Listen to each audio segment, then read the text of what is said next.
What's up guys, before the video starts, I just want to let you know that I finally got myself a TikTok like all the cool kids, so if you're on that app, come find me at the Car Passion channel. I got everything from fun skits to Miata raps to this recent 9-part series that I just did about every part you need to buy to get your Miata to 500 horsepower, plus much more. I'll leave a link in the description so it's super easy to find. I hope to see you guys there, and now back to your regularly scheduled video.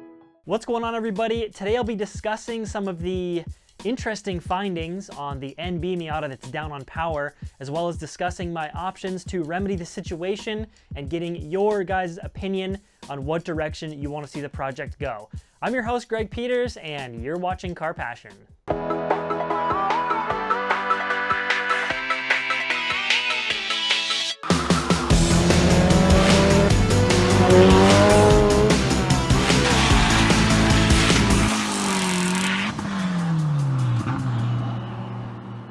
So before I get into discussing what I found with the car and what I think the problem is, I want to talk about some of the topics that you guys brought up in the comments section. And instead of me replying to 400 different people in the comments, I figured I could just go over the hard-hitting points in this video. Now, you can use the segmented time bar down below if you want to skip this part, but I figured it would be a good opportunity for some people to maybe learn some things, because that's what this channel is all about.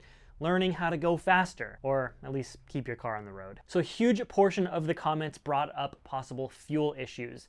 Fuel pressure regulator, clogged injectors, dying fuel pump. I can automatically rule out all of these because I was running dual widebands, both the wideband of the dyno itself and the wideband that's in the car, which is hooked up to the ECU. And if, for example, the fuel pump was having an issue, not supplying enough fuel, it would immediately show in the AFRs. And I verified that the AFRs throughout the entire day were between about 12.5 and 13.0. Now, in case you didn't see the dyno videos, what I'm talking about here is I did some mods to the NB, it made some power, I did some more mods, I brought it back to the dyno, and it made less power. Specifically, a lot of people said, well, after all those bolt-ons, you're increasing the airflow, which of course is gonna lean it out, which could cause it to lose power. But even though I didn't show it in the video, I was adjusting the tune between runs to make sure the AFR was good. The gas itself being bad was brought up a lot. I can't rule that out completely, but Shell 91 is basically the best, most consistent stuff we have around here. And I would think if it was bad gas, I might have had a problem with detonation, so I really don't think that was an issue.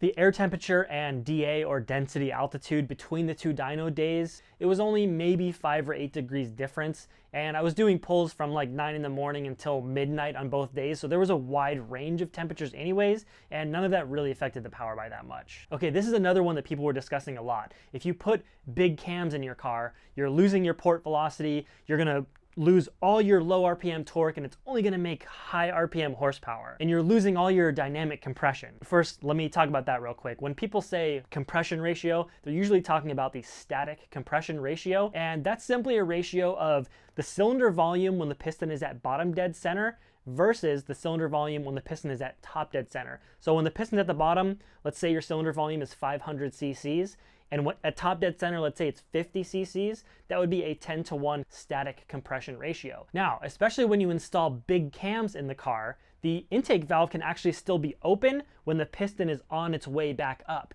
And dynamic compression ratio calculates the two volumes from the time the intake valve actually closes. It doesn't care where exactly the piston is. So let's say the piston's on its way up, the intake valve closes, and at that moment, the cylinder volume is 450 cc's. And when the piston gets to the top, it's 50 cc's. You have a 9-to-1 dynamic compression ratio, even though you have a 10-to-1 static compression ratio.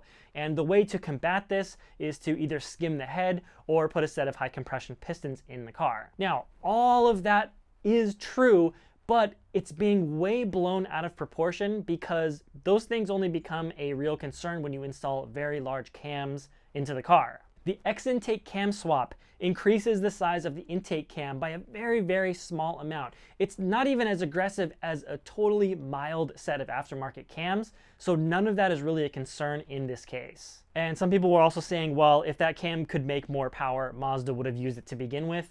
That's not really true at all, because car manufacturers have to select a cam profile that balances low-end torque, high-end horsepower, as well as efficiency and emissions. Now going to a set of bigger cams, you really don't care about efficiency or emissions. But car manufacturers do have to care about that, so they may use a smaller intake cam so that the car is more efficient or produces less emissions. Another topic, and this is extremely valid, is the valve lash. That's the gap between the cam and the lifter when the lobe is facing away or when it's not lifting the cam, and you have to have a certain gap there. If the lash is too small, the engine can lose compression.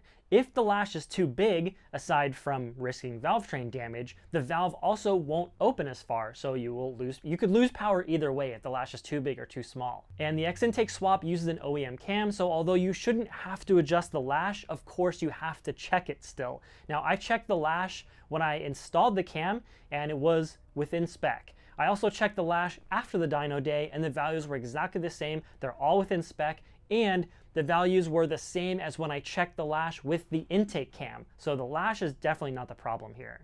Now this one may sound silly, but the throttle not opening all the way is a possibility, especially if you change the intake manifold on the dyno, because the throttle cable, you're disconnecting it and reinstalling it, you have to check to make sure it opens all the way. But if that were the case, the low RPM would not reflect anything. There's something called the wide open throttle curve, I believe, and it's basically a curve that shows you at every RPM there's a throttle position where if you open the throttle any more, it won't make a difference. So in the low RPM, that could be as low as like 30% at 2500 RPM. It doesn't matter if you open it to 40%, 50%, 100%, nothing will make more power beyond that 30%. But that's only going to reflect in the very high RPM where you're flowing the most air. So that's completely ruled out as well. Another very real possibility was both the timing belt setup and the ignition timing. Now we checked both of these thoroughly to be sure that it wasn't off a tooth. We dropped the extension into cylinder number 1. We checked to make sure everything was completely dialed in, not even one tooth off, because that can make a big difference in power. And then ignition timing, we did recheck the base ignition timing right on the dyno, and it was spot on right where I had set it originally when I installed the ECU. And on the topic of ignition timing, there are safety systems built into some ECUs that will pull ignition timing based on certain situations like very high air temperature, and I have all the data logs from the dyno day, and that was not the case either. And the last thing I really want to say about this topic, especially concerning the chem swap, which many people are questioning, which is totally understandable, especially if you haven't heard of it before. This mod has been tested and proven and has dyno information on from 10 plus years ago. People have been doing this forever. So this, on the whole build so far, I'm not doing anything that's like new or revolutionary. I'm just doing things that have been done, proven to work, and I'm taking this info that's scattered all over the forum boards, all over the internet, and trying to package it down into this information-dense soup that's both easy to consume and hopefully entertaining as well. So anyways, let's discuss what I actually did find with the car. I checked the easy stuff first, like dying wheel bearing totally could have been an issue, dragging e-brake, any sort of parasitic drag like that, and I couldn't find anything. And of course, the next thing I had to check was the compression.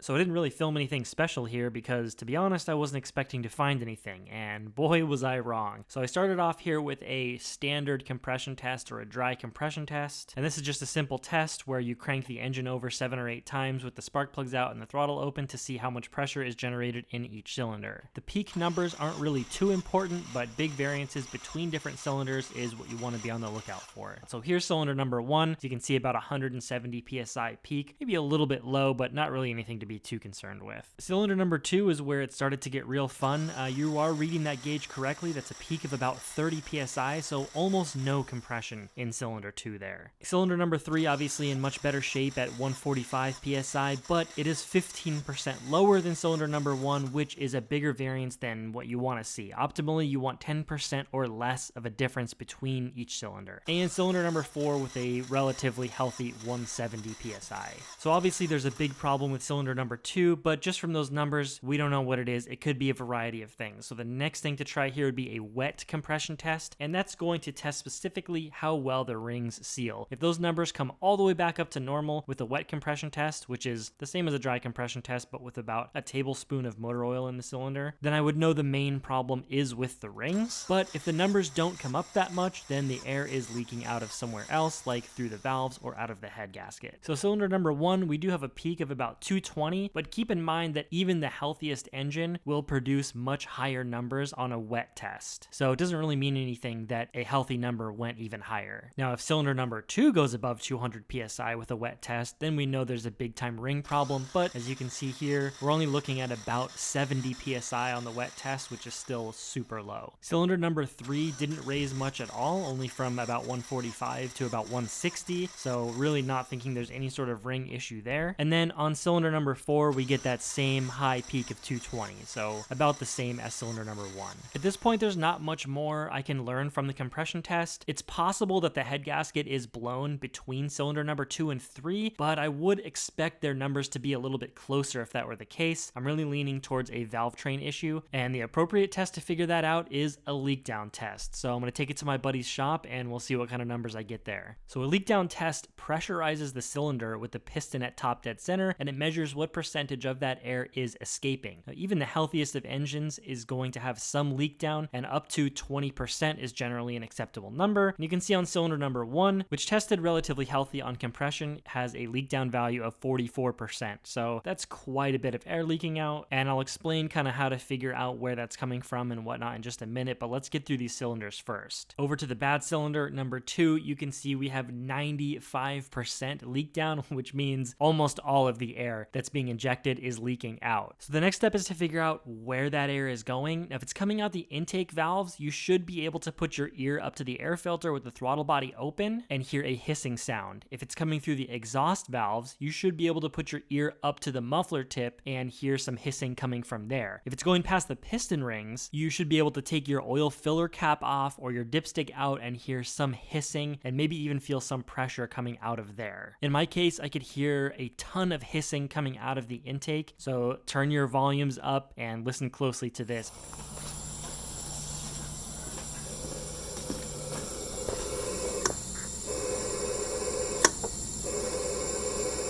So as suspected, I think I've got a valve train issue, and the fix for this is going to be pulling the head. It's going to get a head gasket anyways, so if there's some leakage there, that will be fixed, but it definitely needs a valve job. Now, what I found interesting is, yeah, cylinder number 3 had a pretty bad test at 44%, but cylinder number 4, one of the healthiest cylinders, had also a 94-95% leakage, so that's pretty odd. Hopefully, I'll be able to get that figured out once I pull the engine apart. Side note, you also want to have your radiator cap off during a leak down test, and if you can see bubbling coming out of your coolant, that means the air pressure is going from the cylinder through the head gasket into one of the coolant galleys and into the cooling system. So that's basically a dead-on indicator that you have a head gasket problem or that the head is cracked. I know there is a slew of people out there that want me to put the stock intake cam back in, put the stock cam gears back in, and go take it back to the dyno and retest it. Yes, I could do that, and yes, it might tell me something, but at this point, to me, it's just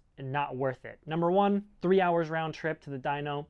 Number 2, these dyno days require a lot of planning and orchestration. So it's really just not worth it to me, mostly because I have discovered a serious issue with the engine. Is that the reason why the power deteriorated between the 2 dyno days? I think it's possible because honestly, I have beaten the crap out of this car since the day I bought it. I mean, red line pulls every day.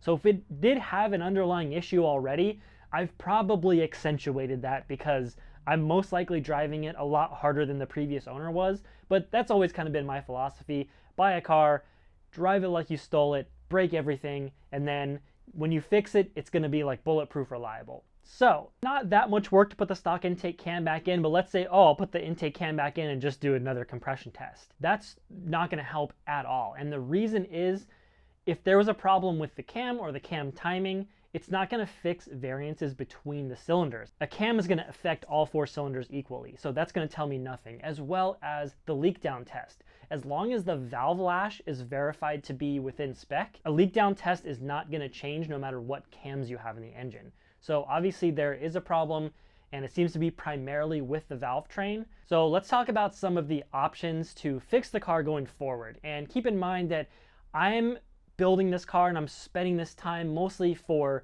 you guys and to get this information out onto the internet. If it was just my car, I would just like, I don't know, build it all out and go have fun with it and whatnot. But I want to take like a strategic approach to this and make sure that I get a lot of good information out there, especially all these people that are spending their hard-earned money on some of these mods. They want to know what works, what doesn't, and that's kind of what this series is all about. Side note, no, I have not changed my plans as far as this goes.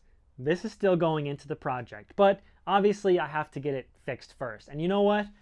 Man, I'm so glad I had an engine problem before I went to nitrous, because 10,000% of people would have said, oh, told you, nitrous blows your engine. So anyways, let's talk about how to get this thing fixed. All right, so I really have 3 options on the table here, and I'm going to talk about the one that I'm leaning towards the most first. My idea is to get the head on the NB repaired, get a valve job, and put it back together exactly how it is with no changes or modifications.